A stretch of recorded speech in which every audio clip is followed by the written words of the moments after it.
I swore I'd never do this. As a matter of fact, I hate people who do this. Maybe hate's too strong of a word. I strongly discourage people who do this because I think that doing a video about someone in particular when they used to be or might have been a friend to say something. But I'm going to say something because I think what's happening is unjust and it is incorrect. And before a bad spin can be put on it, I'm going to put the only spin that needs to be put on it, and that's the truth. A few weeks ago, I did two videos after going to a club for the first time in 2 months. These videos expressed my beliefs, my feelings, my fears, my anxieties, and the events that took place that evening. I was very sad, very lonely, and I felt alone. In these videos, I was tearing up and not having a good evening. No sooner did I post the second video, walk upstairs to go to bed, and my phone rang. It was a friend from YouTube who had watched the video and felt the need to call me to make sure that I would be okay. I thought this was sweet, and the next day I did a video in which I held up this card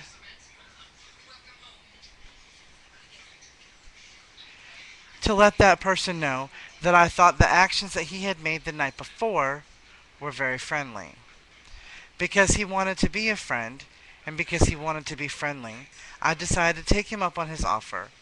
The night before, in that phone conversation, he told me that I could text him or call him at any time, that his number was always open to me. So I did so. I texted, and every once in a while would get a text message back. I would call, leave a message, and get no response.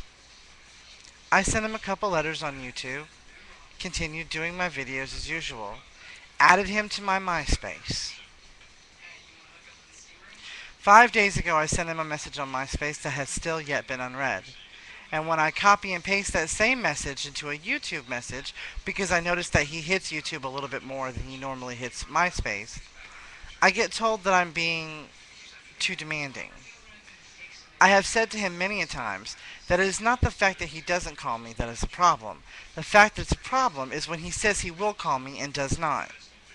I have major issues with people who cannot keep their word. Do not say something if you cannot and will not have the ability to do so. Every time, there was a different reason while the phone call wasn't made, and still, I didn't get upset. However, after all, he lives somewhere else and I live here. We're nowhere near each other and we barely know each other. Then, because I leave a comment that's not to his liking, I'm removed from his subscriber list. He removes himself from my subscriber list.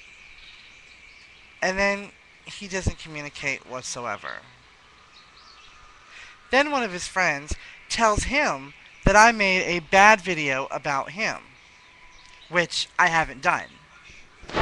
Then I get a message from him, a long-winded message from him, telling him that I'm the one being obsessive, I'm the one being compulsive, that his friends are saying that I'm doing bad videos about him, and that he just doesn't understand. Well, here's the explanation for you. I could care less what you do, when you do it, and how you do it. Your busy, unpopulated life is none of my concern. If you want to run out and wear 14 different hats, then by God do it. I don't give a shit.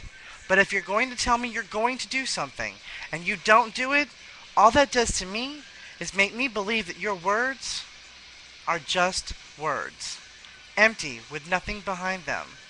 Which means all your real and upfront videos are also just words with nothing behind them.